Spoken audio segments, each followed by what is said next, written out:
Bago natin simulan ang part 14, nais ko pong suklian ang inyong taos-pusong pagsuporta sa ating YouTube channel. Sana'y mapagbigyan nyo akong humingi ng like galing sa inyo. Maraming salamat po mga idol.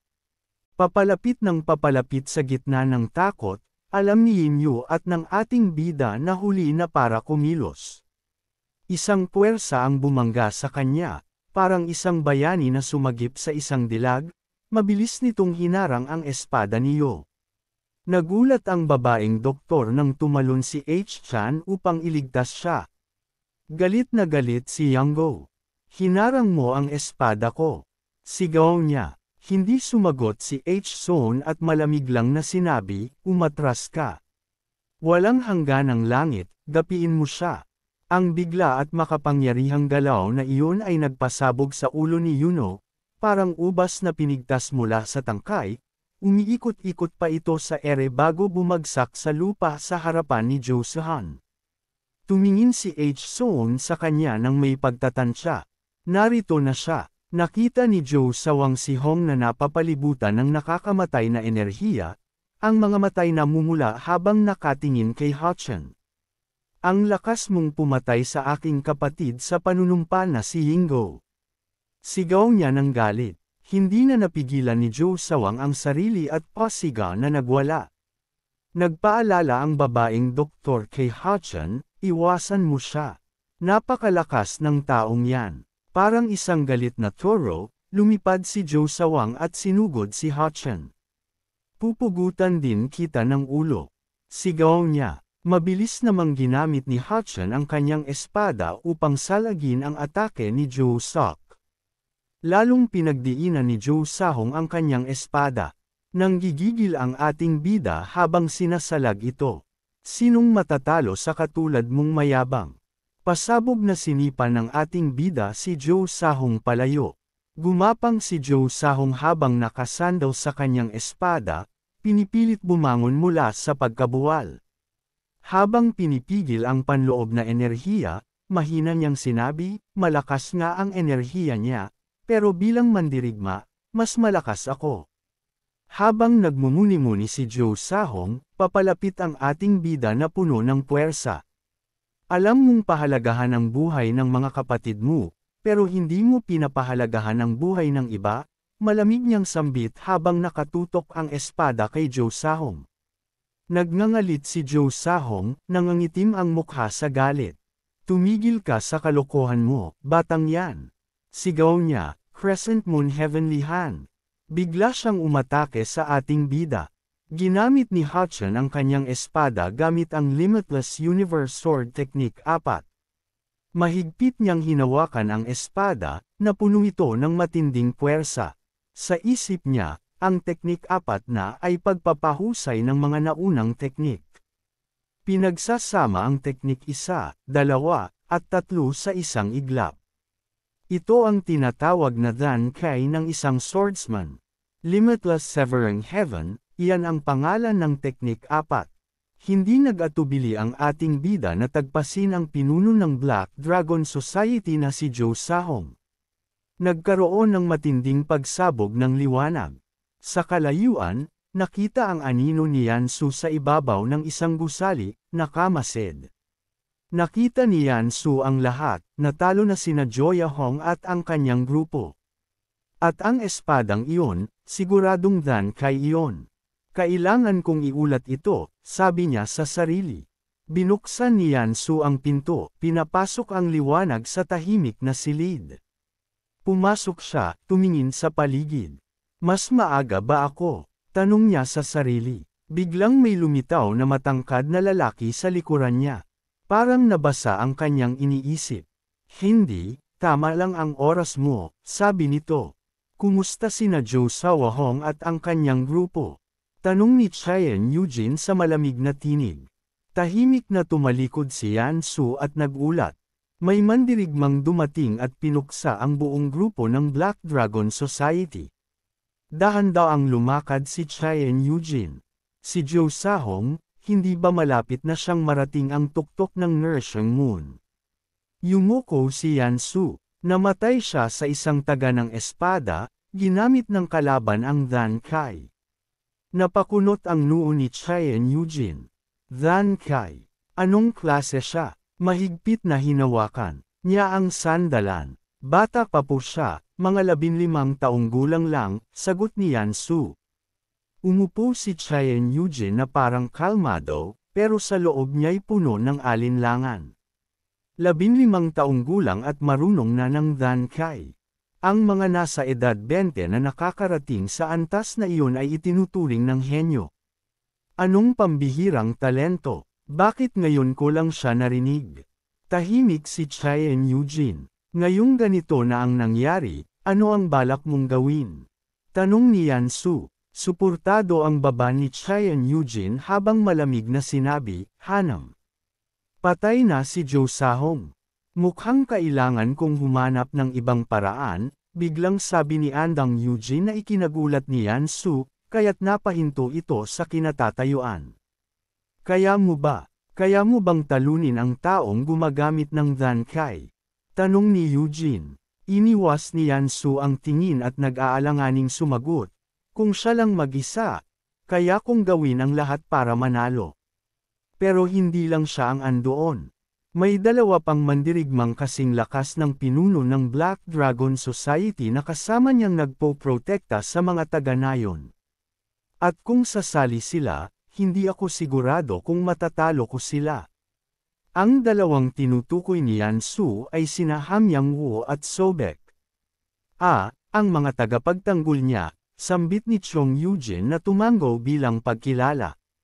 Naiintindihan ko. Biglang nagalit si Yansu at malakas na tanong, hindi ka ba magpapakita? Kapag hinayaan nating ganito, mawawala sa atin ang apo ng banal na manggagamot. Tumawa si Chong Eugene at tumingin kay Yansu, haha, kung magpapakita ako sa Sichuan, parang nagpahayag na rin ako ng digmaan sa mga orthodox factions. Gusto mo bang magsimula ako ng digmaan? Mabilis na sumagot si Yansu, may matalim na logika, magkakaroon lang ng problema kung may mga nakakita pang buhay. Nabigla si Chong Eugene sa sinabi ni Yansu. Nakakatakot ang mga salitang yan. Pagkatapos ninyong umalis sa sekta, naging mga hirtikong mandirigma na ba kayong lahat? Sumagot si Yansu, totoo, dumaan sa matinding ekstremismo ang sekta noon, pero hindi yun may kukumpara sa mga hirtikong sekta.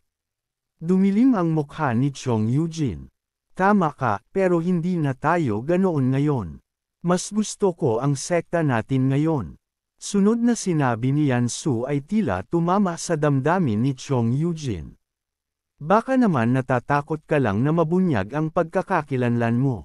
Biglang tumayo si Chong Eugene at sinabing, minamaliit mo ang mga orthodox factions. Hindi sila basta-basta, lalo na ang mga taga doon, napakatigas ng ulo at nakakatakot, halos malupit. Nawalan ng kontrol si Yansu at Pasiga na nagsabi, nasira na ang plano nating dalhin ang banal na manggagamot para gamutin ang sugatang leader ng sekta. Ang ibig kong sabihin, mas mahirap na akong kilalanin ng sekta. Lumapit si Chong Eugene at marahang nagsalita. Alam ko ang nararamdaman mo, pero alisin mo ang pagkabigla mo. Kalmayan mo ang sarili mo. Kung hindi, uulitin mo lang ang parehong pagkakamali. Bilang tiyuhin mo, payo ko ito. Galit pa rin si Yansu, pero napilitan siyang sumunod. Opo, uncle. Nilagay ni Chong Eugene ang kamay sa balikat ni Yansu at sinabi, sakto, may bagong misyon. Lumabas ka muna para magpahangin, saka bumalik. Ang tanging napansin ni Yansu ay ang bahagi tungkol sa bagong misyon, hindi niya ininda ang malasakit sa kanya. Anong misyon? Tanong ni Yansu. Ang ekspresyon ni Chong Eugene ay seryoso at puno ng panganib. Ang demonic sword ay lumitaw sa Namsan. Biglang nagbago ang ekspresyon ni Yansu. Ang demonic sword, totoo ba yan? Tumango si Chong Eugene. Oo, kinain ng demonic object ang may-ari nito. Muling lumitaw ang demonic sword. Samantala, sa kabilang panig, sa walang pangalang nayon, nakatingin ang ating bida at uwi sa mga natirang abo. Halos wala nang Apoy, sabi ni Wui. Nararamdaman mo rin ba ang naramdaman mo noon, Hao-chen? Tanong ni Wui. Tahimik na nag-isip ang ating bida. Oo, may isa pang makapangyarihang puwersang nakakita sa atin noon. Noong panahong iyon, naramdaman din ng ating bida ang puwersang iyon. Bakit hindi mo siya sinundan? Tanong ni Wui. Sagot ng ating bida, pakiramdam ko kasi may kakaiba sa sitwasyon. Napagtanto ni Wui at sumang-ayon, oo, noong napatay ang pinuno, bigla ring nawala ang taong iyon. Pero kung ginamit mo ang Heavenly Thunder Divine Steps, hindi mo ba siya maaabutan? Pumikit ang ating bida, napabuntong hininga, at nag-aalanganing sumagot, hindi ako sigurado. Nag-aalalang tanong pa ni Wui, hindi ba't naging maingat naman tayo sa mga lakad natin? Paano kung kumalat ang balita? Sagot ng ating bida, wala na rin ang Black Dragon Society. Malalaman din nila ang totoo balang araw. Biglang may boses na unit sa katahimikan, ang babaeng doktor mula kanina. Lumapit siya at nagbigay galang sa ating bida. Lubos po akong nagpapasalamat sa inyo, para sa pagtulong mo sa mga taga-nayon, at humihingi rin ako ng paumanhin sa maling akala ko sa iyo. Medyo nahiya ang ating bida at ayaw tanggapin ang papuri, kaya't kumaway ito ng kamay at nagsabi, hindi, miss. Ikaw rin naman ay nagpakahirap upang protektahan ang nayon. Sa katunayan, nasaktan pa kita at nadamay sa panganib. Inalis ng babaeng doktor ang kanyang maskara at ibinunyag ang kanyang magandang mukha. Ngumiti siya at nagsabi, ngayon ko lang naisip, hindi pa pala tayo nagpakilala sa isa't isa. Ako si Wei Shoyan. Masayang nagpakilala rin ang ating bida. Ako si Hao-chen mula sa Hunan. Pagkarinig sa pangalan ng babaeng doktor, naisip ng ating bida sa sarili, ang pamilyang Wa, ang banal na manggagamot na si Hua Jianbek ay galing din sa pamilyang Wa. Napagtanto rin ni Wei Shoyan, Hunan. Hindi ko inakala na galing ka pala sa pamilyang Ha. Ngumiti ang ating bida at tumingin kay Wei Shoyan. Ganoon din ako, hindi ko inasahan na ikaw pala ay apo ng banal na manggagamot. Nagulat si Wei Shoyan at nanlaki ang mga mata sa pagtataka. Ha? Paano mo? Sinimulang ipaliwanag ni Hao-chen ang kanyang mga hinala. Narinig namin ang mga balita tungkol sa banal na manggagamot, kaya nagpunta kami rito. Pagdating namin, nakilala ka namin, isang batang babae na bihasa sa acupuncture at may apelyidong Wa, tulad ng banal na manggagamot. Ano pang ebidensya ang kailangan?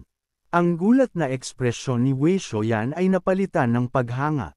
Wow! Talagang kahanga-hanga ang kaalaman mo, Ginoo. Pinaalalahanan siya ni Hao-chen, sa ngayon, delikado pa rin ang lugar na ito. Kailangan nating lumipat. Naguluhan si Wei Shoyan. Ha! Hindi ba't wasak na ang Black Dragon Society? Itinaas ng ating bida ang isang daliri at sinimulang ipaliwanag. Nagbago na ang sitwasyon. Ang Black Dragon Society ay hindi lang mga galame, may mas makapangyarihang taong nasa likod nila. Sa sandaling iyon, tila may naisip si Wei Shoyan. May puwersang nasa likod nila. Tumahimik ang ating bida at matagal na nag-isip. Kung gusto kong makuha ang tiwala ni Wei Shoyan, kailangan kong sagutin ito ng maayos. Kailangan kong makuha ang tiwala niya gamit lang ang isang pangungusap. Kung ganoon, ang tanging paraan ay gamitin ang mga pangalan ng mga taong iyon. Pagkatapos noon, nagsimula na ang ating bida sa kanyang acting. Nagsalita siya habang may litong ekspresyon. Ang nasa likod ng Black Dragon Society ay, ang demonic sect. Nang makita ng ating bida ang ekspresyon ni Wei Shoyan, alam niyang naniwala ito at biglang nagulat. Sinabi mong demonic sect, kung demonic sect yan, hindi ba't ito ang Sacred Transformation Sect? Ipinaliwanag ng ating bida, oo, ito ang demonic sect, ang pinakamalakas na puwersa sa mundo ng martial arts, mas makapangyarihan pa kaysa sa Righteous Heavenly Alliance at sa masamang Black Union. Isang puwersa lang pero kaya nitong duminahin ang buong labanan sa pagitan ng katwiran at kasamaan. Nakakatakot na pangalan na kapag narinig ay kinatatakutan ng marami. Hindi pa rin makapaniwala si Wei Shoyan. Hindi ko maisip na gugustuhin ng Sacred Transformation Sect na dukutin ako. Nandoon rin ang Mai Uy sa Sacred Transformation Sect, ang pinakamahusay na institusyong medikal. Dahan-daang napabuntong hininga ang ating bida at sumagot, ni ako mismo ay hindi sigurado sa dahilan. Maaaring may pasyenteng ni ang Mai Uy ay hindi kayang gamutin. Ang mahalaga, may taong may balak sa'yo. Wala na tayong oras, kailangan na nating lumipat sa mas ligtas na lugar. Tahimik si Wei Shoyan ng matagal, pagkatapos ay nagtanong siya kay Hachan na may halong pagdududa. Saan mo nakuha ang balitang yan? Napakunot noo ang ating bida habang tinitingnan si Wei Shoyan at sinabi sa sarili, tama ang hinala ko, hindi magiging madali ito. Dito malalaman ang panalo o talo. Tinanong ng ating bida, alam mo ba ang tungkol sa Crimson Devil Eye Sword? Sumagot si Wei Shoyan, parang wala namang kinalaman yan sa tanong ko. Ipinakita ng ating bida ang labis na pag-aalala kay Wei Shoyan.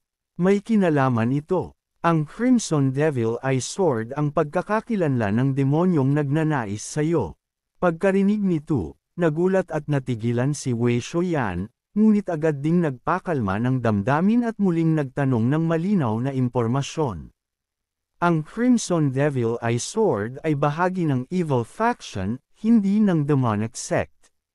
Parang may mali ka yata.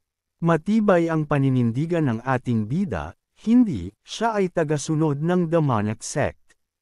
Ngunit sa kanyang isip, iniisip niya ang kabaligtaran, sa loob ng ilang taon, sasali rin siya sa Demonic Sect, kaya hindi naman ito ganap na kasinungalingan. Ipinatong ng ating bida ang kanyang kamay sa dibdib at buong katiyakang sinabi. Nangangako ako sa dangal ng aming pamilya, ang lahat ng sinabi ko ay totoo. Pakiusap, miss, paniwalaan mo ako. Sa panig ni Wei Shoyan, nananatili pa rin siyang nagdududa habang nakatitig ng matindi sa ating bida. Kahit pa nangako ito sa dangal ng kanyang pamilya, nag-aalala si Wui sa likuran niya at sinabi. Ayos lang ba na ginagamit mo ng ganun lang ang dangal ng inyong pamilya? Sumagot ang ating bida na, hindi mo ba alam? Nagpakawala siya ng mapanuksong ngiti na parang negosyante. Yan ang Ha-family. Kailan pa ba sila nagkaroon ng dangal? Napakunot noo si Wei Shoyan at tumingin sa ating bida. Sa totoo lang, hindi ka panipaniwala ang mga sinabi mo, young master. Masadong biglaan ang kwento, pero totoo rin na inatake ako. At kung magpapatuloy ito, mapapahamak din ang mga natirang taga-baryo. Masayang sumagot ang ating bida, tama ka. Ngumiti si Wei Shoyan, sige, sasama ako sa iyo, young master. Biglang dumating si Hyun na parang ihip ng hangin at masiglang nagtanong. Totoo ba yan? Maraming salamat, ate. Medyo nahiyang ipinaliwanag ng ating bida na, siya ang nakababatang kapatid kong si Son. Naghahanap siya ng divine physician para magpagamot ang lolo namin. Medyo pilit na ngumiti si Wei Shoyan, ganun pala. Magiliw na hinawakan ni Hyun ang kamay ni Wei Shoyan at sinabing, huwag kang mag-alala sa biyahe, ate. Ako ang bahala sa'yo. Isang anino ang mabilis na tumalon mula sa mga puno at lumapag sa lupa. Pinunasan ng ating bida ang pawis sa ilalim ng kanyang baba at huminga ng malalim. Pahinga muna tayo sandali bago magpatuloy. Hindi maiwasang maisip ng ating bida, sana maayos ang biyahe ng lahat. Bumalik sa mas naunang tagpo. Kuya, talaga bang aalis ka? Hindi mo ba pwedeng sumama na lang sa amin? Pwede naman di ba? Tanong ni Hyun na may lungkot.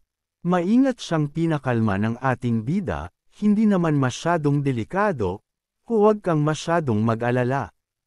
Kayo na ni Nawo at Sobek ang bahala sa pagbabantay. Nag-aalalang tanong ni H. Yun, Kuya, bakit gusto mong pumunta sa Namsan? May kailangan ka ba roon? Hindi ba mas maganda kung sasali na lang tayo sa Dragon Phoenix Assembly? Nang marinig ito, naisip ng ating bida, may kailangan nga. Ang Ravenous Ghost Sword, sa nakaraan, 3 taon pa bago ito matagpuan. Dumating ako rito sa Sichuan para maaga ito ng mas maaga. Ibinigay ni Wei Shuo yan sa ating bida ang isang lihim na manyawal at may ngiting sinabi. Young Master, tanggapin mo ito. Ito ay sipi ng mga medikal na kasanayang minana ng pamilya namin. Bukod sa impormasyon tungkol sa katawan ng tao, may mga bahagi rin na maaaring isama sa martial arts. Malaking tulong ito sa iyo. Agad tinanggap ng ating bida ang orihinal na transformation needle technique. Kung gagamitin ng maayos, malaki talaga ang maitutulong nito. Bumalik sa kasalukuyan. May pagdududang tanong ni Wui, totoo bang may Ravenous Ghost Sword? Habang naglalakad, sumagot ang ating bida, syempre. Isa itong demonic sword na uhaw sa dugo at buhay. May paghamak na sagot ni Wui, parang nakita mo na talaga yan. Kampanteng sagot ni Hachan, oo, tama ka. Nakita ko mismo sa nakaraang buhay ko. Ang may-ari ng Ravenous Ghost Sword ay isang napakapayat na tao, parang butot balat, hirap tumayo habang hawak ang espada at paulit-ulit na sinasabi, gutom, gutom, sobrang gutom. Bigla siyang sumugod at walang habas na naneksak. Lahat ng nakakita ay natakot at nagsisigaw, halimo. Isang halimaw talaga. Sa sandaling makuha ang espada, parang isa siyang ikalawang rake vagabond. Sa unang pagkakataon ko nakita ang ganoong brutal na pagpatay ng walang pinipili. Pagkatapos marinig ito, napaisip si Wui. Parang uri ito ng sandatang sumasapi sa katawan ng gumagamit, tama. Nagulat ang ating bida, ha? Agad mo akong pinaniwalaan. Mabagal na sagot ni Wui, kasi ilang beses na rin akong nakakita ng ganitong uri, mapamahalagang bagay o espiritu man. Habang nakapikit, biglang damilat si Wui at tumingin sa isang direksyon. Napansin ng ating bida na hindi na ito nagsalita pa, kaya't mahinahong nagtanong. May problema ba? Bumalik si Wui sa ulirat at sumagot, wala. Naalala ko lang ang nakaraan.